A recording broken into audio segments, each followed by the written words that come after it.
Good morning, good afternoon, good evening sa inyong lahat.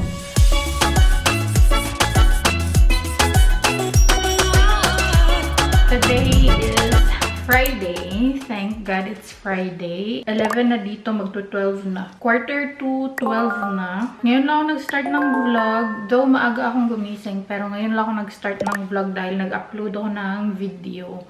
Nag-edit ako until 2 AM, pero hindi ko siya natapos i-upload. So, in-edit ko lang siya and then kanina ko siya na-review. Matagal din akong nagising, kaya medyo matagal ako nag-start ng vlog. But anyway, mag-ready ako ng mga ingredients para sa lulutuin ni Nico. Which is eto. Kasi sinabi ko kahapon na magluluto siya ng alio-olio. Lipat ako dito dahil against the light. So, dito tayo maghihiwa. Super easy lang ng alio-olio. Normally, ang ingredients lang niya na kailangang hiwain is ito lang bawang. Pero, gusto namin na yung alio-olio namin is merong cherry tomatoes. Mas masarap siya, mas malasa. Kung nakapagluto na kayo ng alio-olio, masarap yung alio-olio, pero mas masarap talaga siya pag meron siyang cherry tomatoes. Try nyo siya as in.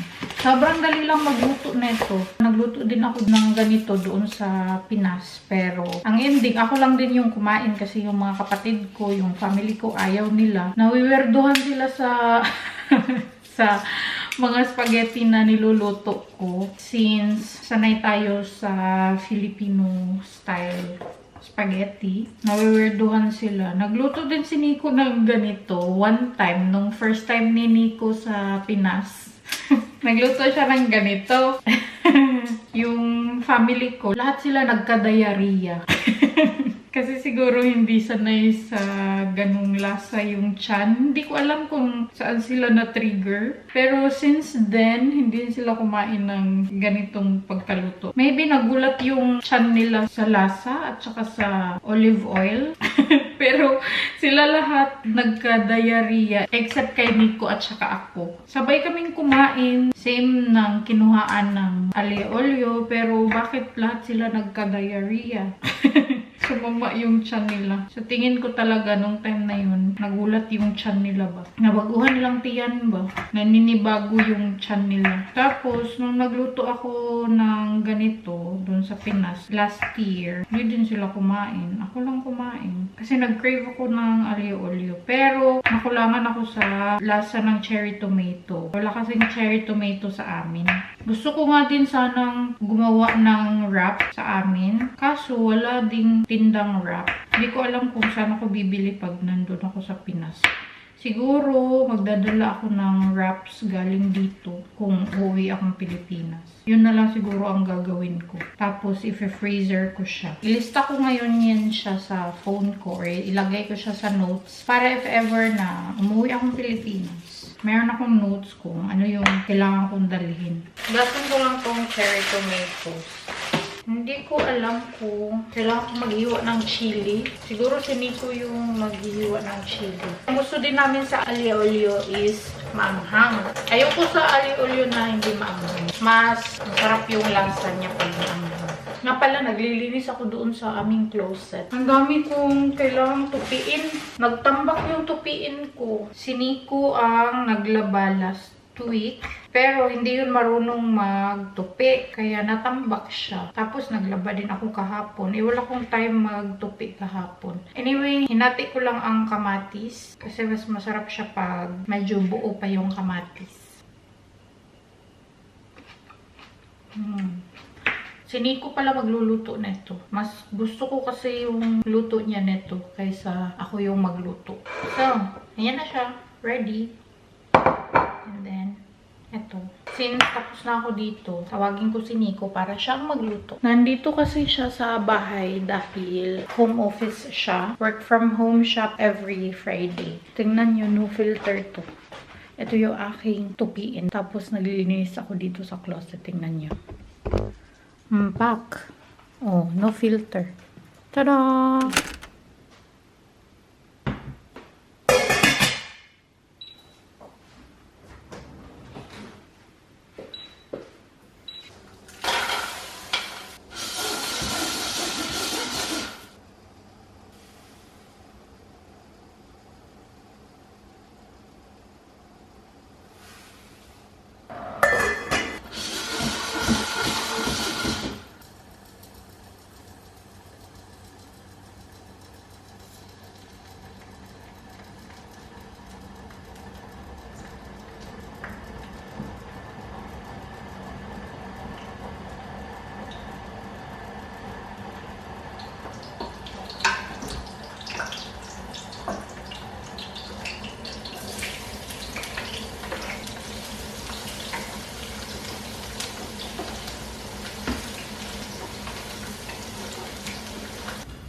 Ayan na siya.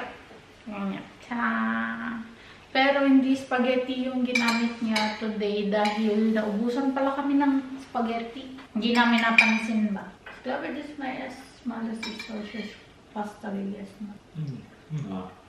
Also vielleicht mit Aglio-Olio-Style, aber vorher haben wir die Nudeln auch schon mal gegessen. Die Tomaten sind so wenig, gell? Ja. Kalimutan namin bumili ng parmesan kahapon. Tapos na kaming kumain. Actually, kanina pa. Nagligpit lang ako doon sa mga pinaglutuan ni Nico.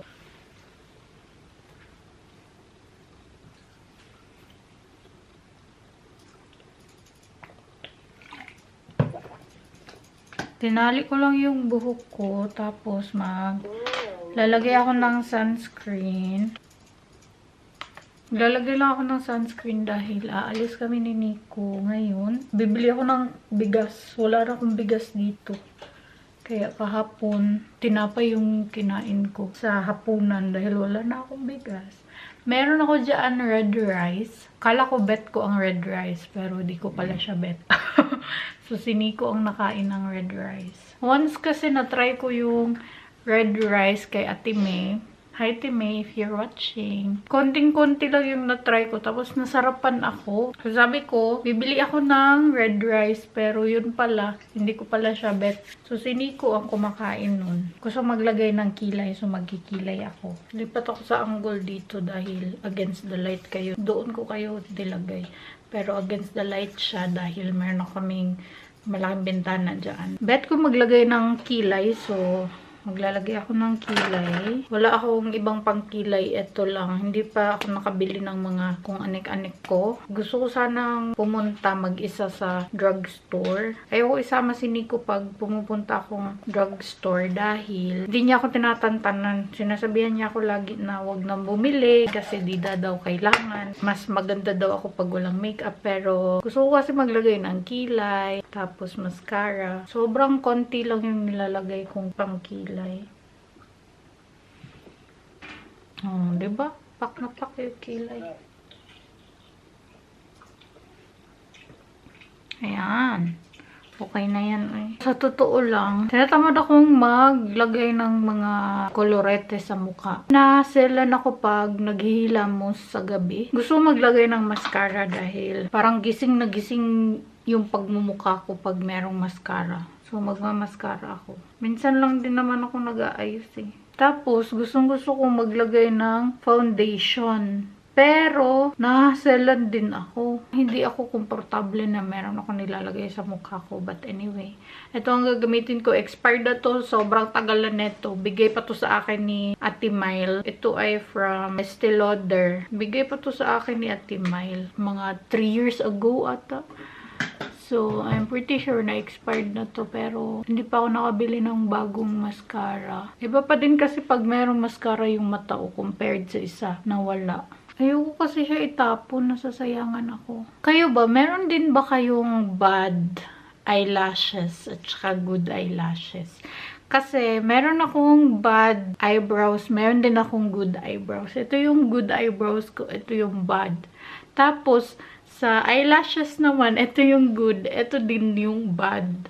Nakakainis tong eyelashes na to. Hindi siya nagko-cooperate. Maglalagay din pala ako na tong Express Brow from Maybelline din to siya para mag-stay in place yung buhok ng kilay. Pero sa case ko, hindi din siya nag-stay. Ito yung maganda kong kilay. Maganda yung form niya ba. Tapos ito yung hindi. Balikan ko lang tong aking eyelashes.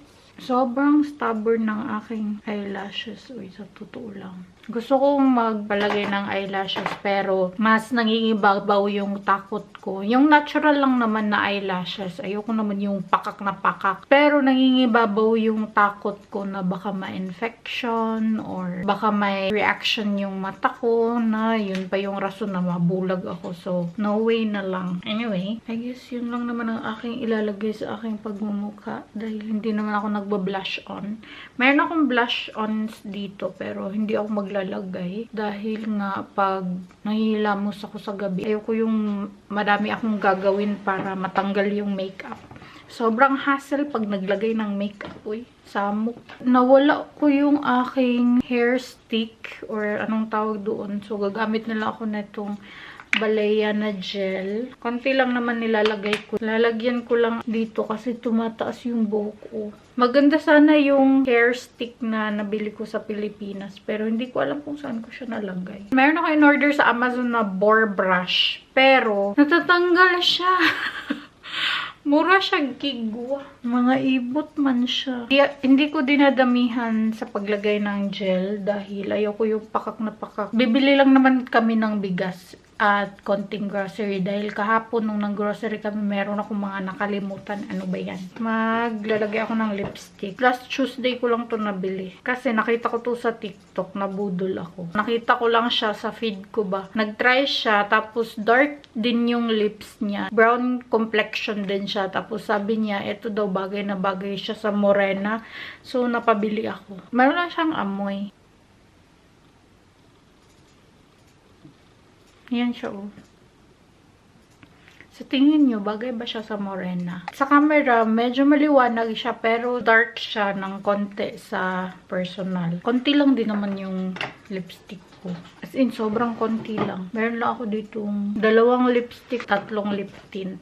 Ang isa ay galing pa sa Pilipinas. Lip tint ng kapatid ko. I'm ready. Magbibihis na lang ako ng pants. While waiting ako kay Nico, meron akong sasagutin dito na comment from Hannah Nicolesha. Mabuti at di naisipan ni Mr. Mo na maghanap ng ibang girl kasi 7 years na kayo pero wala pang baby.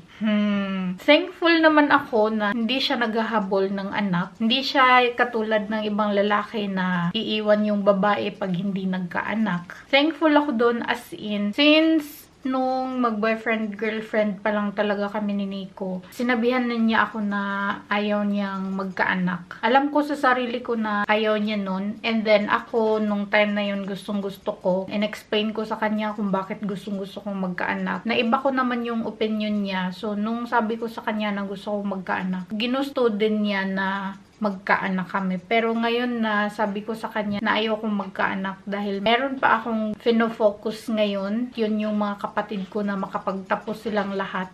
Kasi alam naman natin pag meron tayong supling or meron tayong anak, yung focus mo nandun na talaga sa anak mo. So parang feeling ko hindi ko na mabibigyang pansin yung aking mga kapatid. Which is, yun yung fino-focus ko ngayon. Yun yung goal ko na makapagtapos sila lahat sa pag-aaral. Hindi ko na ngayon priority yung pag-aanak. And then, from Jefferson Rivera 6023, pangalawang comment niya na to, na ganitong comment. Sa sobrang tagal mo di nag-upload ng vlog mo na wala na mga viewers mo. 7 hours na upload pero 1K plus pa lang yung views. Sa akin naman po, thankful pa rin ako na may nanonood sa aking vlog. At hindi ko din sinuseryoso yung counts ng views ng aking vlog.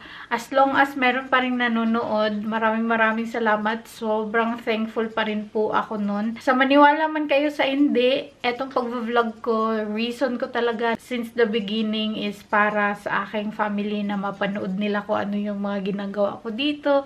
Yun yung goal ko. Sa hindi inaasahang pagkakataon na binigay sa akin ang pagkakataon or maranasan ko na maraming manunood sa akin. Sobrang thankful ako doon. Sayang yung count ng views kasi dati maraming nanonood.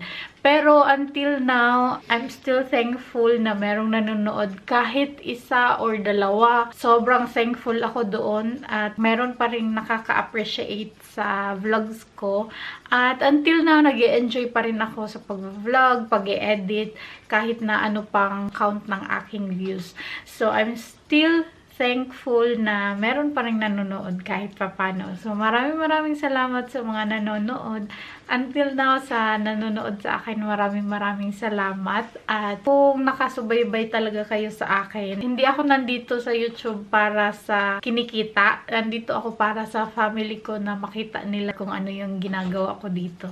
So, yun lang. Thank you so much pa rin sa mga nandito. Thank you sa mga nanonood. Maraming salamat. So, meron pa akong time, I guess. Meron pa akong 30 minutes. So, I think magla-live ako ng saglit lang. Kung hindi nyo pa pala ako na-follow sa aking iba pang social media account, lilive ko yung link sa description box. You can follow me sa TikTok, Instagram, and Facebook at Libby Ann. Thank you so much! Ready na ako. Hindi ko na pinalitan yung top ko. Yung bottom na lang. Nag-jeans lang ako tapos nag-stockings ako sa loob nito dahil malamig na. Baka kasi magkurog-kurog yung aking tuhod.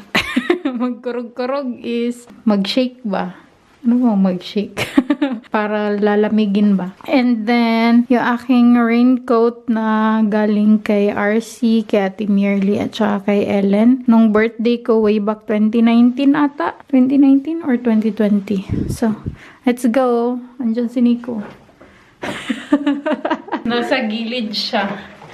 So, aalis na kami. Hi, Saman Shots. Hi. Nakalis na kami ng bahay at nakalimutan ko na naman yung aking salamin. Yung aming sadya is doon lang sa Asian store. And then, will we go to Aldi? Or Netto? Or sasaglit kami sa Aldi. Dapat hindi ko makalimutan ang aking cheese doon sa may Aldi. Ano pa ba?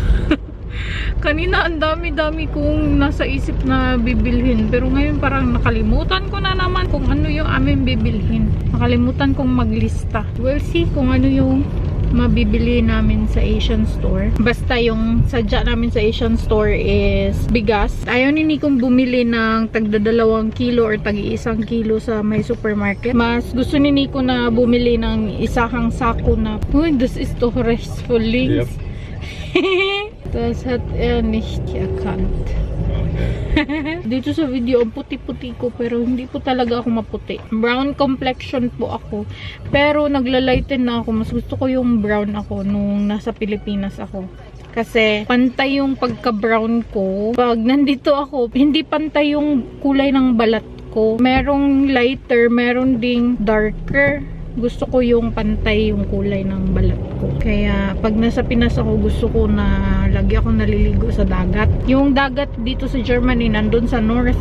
Sobrang layo nun. Mga 10 hours away ata. 10 hours driving, no? 8 lang daw pala. Galing dito sa amin.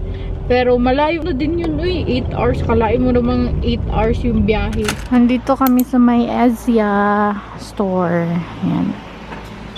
Nandito na kami sa may Aldi. Tapos na kami doon sa may Asian store. At Maambon. Nandito na kami sa bahay. Kakarating lang namin. I-hold ko lang saglit yung aming napamili. Andito yung bigas na isang sako. Pero yung isang sako is 18 kilos lang siya. Jasmine rice. May nakita akong beans. Gusto ko tong adobohin. So, mag-aadobo ako bukas siguro. Bumili ako ng sinigang. Gusto ko din mag-sinigang. Siniko, kumuha siya ng miso na paste. Kumuha ako ng makapuno. Gusto kong mag-buko pandan. Pero mula akong buko. Ito yung gagamitin ko. Makapuno. I think okay naman siguro to. We'll see lang. Try lang ba. And then, 2 maliliit na tagto 250 ml na coconut milk. Ang nabayaran ni Nico doon sa Asian store is 51.30. Yung 18 kilos na bigas is 36 euro. Akalain mo. Mahal kayo magbugas pero wala siyang magagawa dahil nag-asawa siya ng mahilig sa kanin. Sa may Aldi naman, ito yung isa sa paborito kong chicheria dito. Itong Pommel's. Masarap to siya. Kumuha ako ng talong kasi nga mag-aadobo ako. Gusto ko mag-adobong sitaw na may talong. Tapos itong isa, gusto ni Nico ng tortang talong. So, lutuin ko yan para sa kanya. Kumuha ako ng vanilla sticks or vanilla stangen. Nag-crave ako ng cake pero parang mas bet ko to. Yummy. Vanilla yung laman niya. Then, para sa shawarma, meron akong lemon.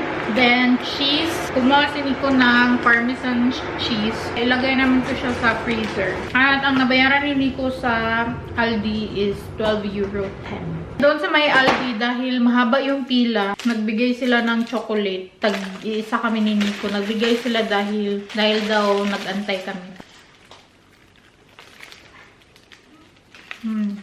Sarap. Isa din to sa paborito kong pastry. Ngayon, ipo-portion ko pala to dahil ilalagay namin to siya sa freezer. Hindi kasi namin to nauubos ng isang kainan lang. Hindi din naman kami laging nagpa-parmesan. So much better na i-portion siya tapos i-freezer. Hindi healthy pag galing na siya sa freezer tapos dinefrost mo tapos ilagay mo ulit sa freezer. Tapos i-defrost na naman. Hindi siya healthy kaya. Mas maigi na i-portion yung mga ganitong pagkain. Or lahat ng mga ilalagay nyo sa freezer, mas maigi na ipo-portion nyo siya. So, we'll see kung magkasya to lahat dito. Mayroon kami dito mga maliliit na Tupperwares. So, eto na siya.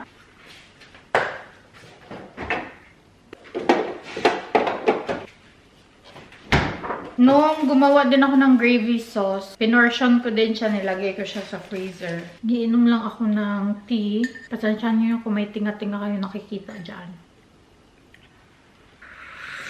I think wala naman akong gagawin. I don't think nakakain pa kami ng dinner. I guess wala naman akong gagawin. Feeling ko, para makapag-edit ako ng mabilis ngayon, i-edit ko na tong vlog na to. Para bukas, maaga na talaga akong makapag-vlog at mahaba-haba yung ating vlog. Kasi feeling ko today, sobrang short lang ng vlog. Marami akong gagawin bukas. Kailangan ko pang magtupi. Nakita nyo kanina yung tupiin ko. Nagtambak siya hanggang baywang ko na. So, kailangan ko na talaga magtupi bukas. Tapos, meron pa akong labahin. Meron pa akong sinampay. Ginoo ko, Lord, tabang walang katapusan yung trabaho ko dito. How much more kung meron pa kaming anak, Ginoo ko, Lord, tabang mabuang na ko bayo. Anyways, i-end ko na tong vlog. Thank you so much guys for watching. I hope you enjoyed this video. Please like and share if you did. Leave a comment below. Follow me on my social media and please don't forget to subscribe to my channel and click the notification bell para ma-notify kayo every time na mag-upload ako ng bagong video. And I will see you guys on my next one. Vielen Dank. Cheers! Gute Nacht! Tampi!